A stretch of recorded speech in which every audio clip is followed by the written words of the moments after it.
پورا گائے لٹکی ہوئی ہے، بکرا لٹکا ہوا ہے، پورا گائے لٹکی ہوئی ہے، یہ ذبح ہو کے تو وہیں سے آ رہی ہے، یہ ذبح ہو کے وہیں سے آ رہی ہے۔ میرے دوستو کتنی خطرناک بات ہے۔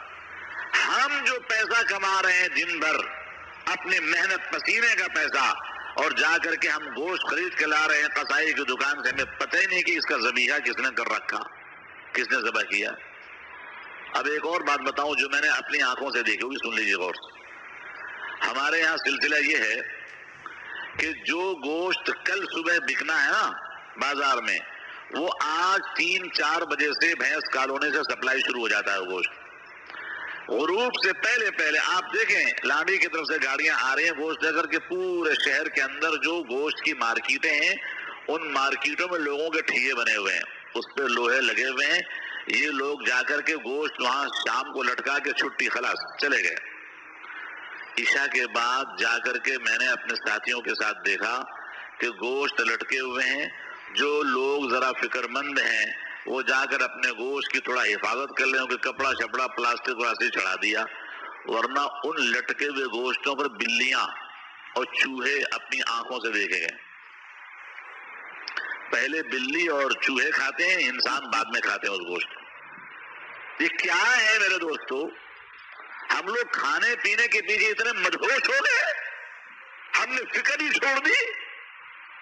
اللہ فرماتے فَلْيَنْظُرِ الْإِنسَانُ إِلَىٰ الطَّعَامِ، انسان کو غور کرنا چاہیے اپنے کھانے پہ کھا کیا رہا ہے، اور یہ کھانا آ کہاں سے رہا ہے، کبھی غور کیا؟ بس صرف ایک جملے پہ بات کرتا ہوں، فَلْيَنْظُرِ الْإِنسَانُ إِلَىٰ الطَّعَامِ، اس کی تفصیل آگے اللہ تعالیٰ اور انداز سے بتاتے ہیں۔ میں نے صرف یہ کوٹ کرنا ہے کہ اللہ کہتے ہیں غور کرو کیا کھا رہے ہو۔ کبھی سوچا قرآن ہمیں کیا پیغام دے رہا ہے؟ عیسائی ذبح کر رہا ہے، ہندو ذبح کر رہا ہے، اور کھا رہے ہیں میاں مولوی مسلمان پاکستان زندہ باد۔ چلو میرا بھائی، مری ہوئی مرغیاں سپلائی ہو رہی ہیں، کھا رہے ہیں دبا کے کراچی والے زندہ باد، ٹکے بھی چل رہے ہیں تو جناب والا، اور بروسٹ اور روسٹ بھی چل رہا، پتہ نہیں کیا کیا ہو رہا ہے۔ اللہ فرماتے ہیں یا ایھا الذین آمنوا کلوا من طیبات ما رزقناکم، جو رزق تم کو ہم نے فراہم کیا ہوا ہے اس میں سے پاکیزہ چیزیں کھاؤ، گندی چیزیں چھوڑ دو، چھوڑ دو۔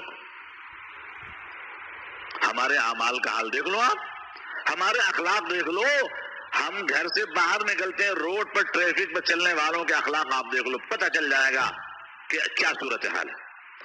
جیسا ان پٹ ہوگا ایسا ہی آؤٹ پٹ ہوگا۔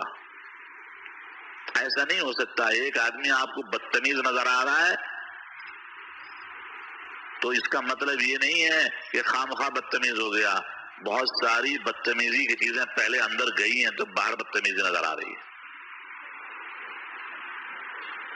لہذا میرے دوستو، مجھے اور آپ کو نیت کرنی، ارادہ کرنا ہے کہ ہم اپنے کھانے پر غور کریں کہ کھانا کہاں سے آ رہا ہے، حلال آ رہا ہے، طیب آ رہا ہے، پاکیزہ آ رہا ہے، یا ہمیں گندا، خبیث اور مکروہ اور ناجائز اور حرام چیز کھلائی جا رہی ہے۔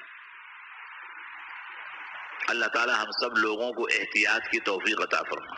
اب دیکھیے پاکیزہ غذا کی برکت، حضرت امام احمد ابن حنبل رحمۃ اللہ علیہ کا مشہور واقعہ ہے۔ ایک دفعہ حضرت امام شافعی رحمۃ اللہ علیہ کے ہاں مہمان ہوئے تو امام شافعی رحمۃ اللہ علیہ نے اپنے بچوں سے، گھر والوں سے کہا بھئی بہت بڑا اللہ والا ایک بزرگ آیا ہے، اب آپ لوگ کرو اس کی خدمت۔ بچوں نے بڑے شوق سے ذکر و فکر کے ساتھ کھانا بنایا، روٹیاں پکائیں، اور رات کو حضرت نے جب کھانا کھایا تو خوب کھانا کھایا، زیادہ کھانا کھایا، اور اس کے بعد عشاء پڑھنے چلے گئے دونوں حضرات۔ بچوں نے پیچھے دسترخوان وغیرہ اٹھایا، دیکھا کہ روٹیاں تو زیادہ کھا گیا۔ ابا جی کہتے ہیں بڑا اللہ والا ہے، بڑے اللہ والے تو کھانا کم کھاتے ہیں، اس نے زیادہ کھانا کھایا۔ چلو بچوں نے بستر لگا دیا اور تہجد کے لیے مصلی بھی رکھ دیا، پانی کا لوٹا بھی رکھ دیا چارپائی کے نیچے کہ اللہ والا ہے اٹھے گا، تہجد بھی پڑھے گا، وضو کی ضرورت ہوگی، سب ٹھیک ہے۔ اب جب فجر کا ٹائم ہوا، امام شافعی رحمۃ اللہ علیہ نے جگایا اور شاگرد کے ساتھ دونوں چلے گئے مسجد۔ بچوں نے آ کے مہمان خانے کا جائزہ لیا، لوٹا ویسے ہی پڑا ہوا ہے، پانی بھرا ہوا، مصلی ویسے سمٹا ہوا رکھا ہے۔ ابھی آپس میں بچے بات کر رہے ہیں کہ ابا جی کہتے ہیں بڑا اللہ والا ہے، یہ تو تہجد بھی نہیں پڑتا،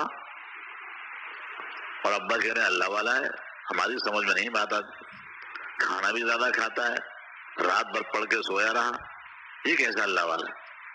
جب دونوں حضرات فجر کے بعد گھر واپس آئے، امام شافعی رحمۃ اللہ علیہ اندر گئے تو بچوں نے اشکال کیا، ابا جی ہماری سمجھ میں نہیں آیا اللہ والا کیسا ہے، یہ روٹیاں بھی زیادہ کھاتا ہے، سوتا بھی زیادہ ہے، تہجد بھی نہیں پڑتا، آپ کہہ رہے ہیں اللہ والا ہے۔ کہا اچھا۔ امام شافعی رحمۃ اللہ علیہ نے اپنے شاگرد کو یہ سارے اشکالات منتقل کیے، بھائی یہ اشکالات ہیں بچوں کو، آپ پردے کے پیچھے سے جواب خود ہی دے دیجیے آپ۔ تو امام احمد ابن حنبل رحمۃ اللہ علیہ نے کہا حضرت جی آپ کے کہنے پر میں عرض کر دیتا ہوں کہ رات کو جب کھانا کھانے میں بیٹھا، جب پہلا نوالا میں نے لیا تو اس نوالے کے اندر ذکر اللہ اور تلاوت کے انوارات محسوس ہوئے، اور اتنے انوارات محسوس ہوئے کہ میرا دل خوش ہو گیا۔ تو میں نے اپنے معمول سے، اپنی عادت سے زیادہ میں نے کھانا اس لیے کھایا کہ جتنا زیادہ قرآن کے ذکر اللہ کے انوارات اندر آ جائیں اتنا زیادہ اچھا ہے، اس لیے میں نے زیادہ کھایا۔ اور دوسری بات یہ ہے جب عشاء پڑھ کے ہم آئے اور رات کو لیٹ گئے تو ہم قرآن کریم کی میں نے تلاوت شروع کی، قرآن کریم کی ایک آیت پر میں نے غور کرنا شروع کیا، غور کرتے کرتے کرتے کرتے پوری رات گزر گئی، ایک لمحے کے لیے میری آنکھ نہیں جھپکی، اور میں نے اس ایک آیت سے 100 دین کے 100 مسائل اخذ کیے۔ کتنے مسائل اخذ کیے؟ 100۔ اور حضور پاک علیہ الصلوۃ والسلام ارشاد فرماتے ہیں دین کا ایک مسئلہ سیکھ لینا 100 رکعت نفل سے افضل ہے، 100 رکعت نفل سے افضل ہے۔ اب مجھے بتاؤ کتنے ہزاروں رکعت نفل کا مجھے ثواب مل گیا، اور میری آنکھ لگی ہی نہیں، میرا وضو ہی نہیں ٹوٹا، مجھے پانی کی ضرورت نہیں، اور ہزاروں نفل کا ثواب تو قرآن کی تدبر کی برکت سے مل گیا، تو مصلی اٹھانے کی ضرورت نہیں پیش آئی۔ بتائیے میں کیا کروں گی؟ حضرت امام شافعی رحمۃ اللہ علیہ نے اپنے بچوں سے کہا ہاں بھائی بولو، کہا بس ہمیں اطمینان ہو گیا۔ حلال اور پاکیزہ غذا کے اثرات ایسے ہوتے آپ اندازہ کیجیے، حلال نوالا اور حلال کمائی کی برکات ہے جی۔ حضرت ملا جیون رحمۃ اللہ علیہ عالمگیر اورنگزیب رحمۃ اللہ علیہ کے استاد تھے، اورنگزیب بادشاہ تھے اور بڑے علم دوست، خود بہت بڑے عالم تھے۔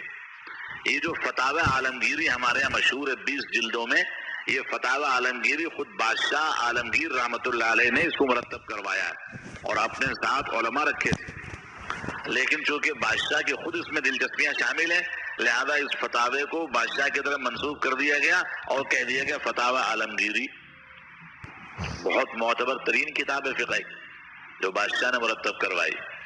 یہ بادشاہ خود بھی بہت دیندار تھا۔ دیکھو ہر آدمی کے ماضی حال میں کچھ نہ کچھ اتار چڑھاؤ رہتا ہے، یقیناً کچھ ایسے حضرات یہاں تشریف فرما ہوں گے جو عالمگیر کے ماضی سے واقف ہوں گے، مجھے اس سے غرض نہیں ہے، چھوڑ دیجیے اس کو۔ اب اس کا جو بعد میں حال ہوا میں بتاتا ہوں۔ ایک دفعہ اپنے استاد ملا جیون رحمۃ اللہ علیہ سے انہوں نے کہا کہ حضرت جی آپ کا کیا خیال ہے، آپ کا کیا خیال ہے، آپ ہمارے پاس رکیں گے یا تشریف لے جائیں گے؟ کہنے لگا مجھے اب جانا ہے اپنے گاؤں۔ جونپور کے رہنے والے تھے یہ ملا جیون رحمۃ اللہ علیہ، کہاں کے تھے؟ شیراز ہند جس کا نام ہے، شیراز ہند۔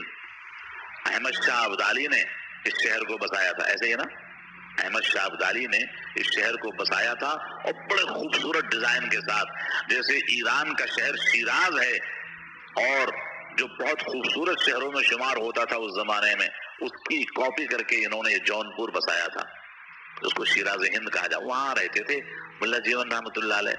تو بادشاہ نے حضرت کو ہدیہ دیا 4 آنے۔ کتنے؟ 4 آنا۔ کا حضرت یہ میری اپنی کمائی کی جو ہے جمع پونجی ہے، میں اپنے استاد محترم کو ہدیہ دینا چاہتا ہوں۔ ٹھیک ہے۔ استاد محترم 4 آنا لے کر چلے گئے جونپور، اور وہاں جا کر اس 4 آنے کی بدولت جو ہے حضرت نے جو زمین خریدی وہ بہت بڑی زمین ان کو ملی، بہت بڑی زمین ملی، ترتیب وار وہ پیسہ لگایا، پھر اور آیا، برکت ہوتی چلی گئی۔ تو اس طرح جب کافی عرصہ گزر گیا تو بادشاہ کو استاد کی یاد آئی، تو بادشاہ نے خط لکھا، اور خط لکھا کہ استاد جی ہمیں آپ کی یاد آ رہی ہے، اگر آپ دہلی تشریف لے آنے تو بڑی مہربانی ہوگی۔ تو ملا جیون رحمۃ اللہ علیہ نے جب بادشاہ کا خط پڑھا تو کہا چلو ٹھیک ہے جی چلتے ہیں۔ جب وہ آئے تو پوچھا کہ استاد جی آپ اتنا عرصہ ہو گیا، کوئی خیر و خبری آپ نے نہیں لی ہماری، آپ کی مصروفیت کہنے لگے بھائی اتنی مصروفیت بڑھ گئی میں کیا بتاؤں، پڑھنا لکھنا الگ، وہ زمینوں کی مصروفیت الگ۔ کہا آپ کے پاس اتنی زمینیں کہاں سے آ گئی؟ کہا جی بات یہ ہے میں کیا بتاؤں زمینیں کہاں سے آ گئی، آپ نے مجھے 4 آنے دیے تھے، اس 4 آنے کی برکت سے اللہ نے مجھے اتنی برکت دی کہ کئی ایکڑ زمین میں نے خرید لی، کئی ایکڑ زمین خرید لی۔ تو بادشاہ نے کہا اچھا یہ تو بڑی خوشی کی بات ہے، بے تکلفی بھی تھی۔ تو بادشاہ نے کہا حضرت میں آپ کو بتاؤں وہ 4 آنے میں نے کیسے کمائے تھے؟ حضرت نے کہا بتا دو بھائی، تم بادشاہ ہو بتا دو۔ کہنے لگے عالمگیر نے کہا کہ میں کبھی کبھی رات کو بھیس بدل کر عام آدمی کا لباس پہن کر دہلی کے اندر گلی کوچوں میں گھومتا تھا رات کو، اور میں دیکھتا تھا کوئی پریشان حال بندہ مل جائے اس کی میں مدد کروں، کوئی محتاج ہو اس کی میں دیکھ ریکھ کروں، کوئی بوجھ اٹھوانے والا اس کا بوجھ اٹھا دوں، اس طریقے سے میں رات کو چکر لگاتا تھا دہلی میں۔ کہنے لگا ایک دفعہ میں چاندنی چوک پہ پہنچ گیا، اور فتح پوری کے قریب وہاں گلیاں، یہ چاندنی چوک کا بازار فتح پوری بجا کے ختم ہو جاتا ہے، سامنے فتح پوری مسجد ہے، اب دائیں بائیں گلیاں پتلی ہو جاتی ہیں۔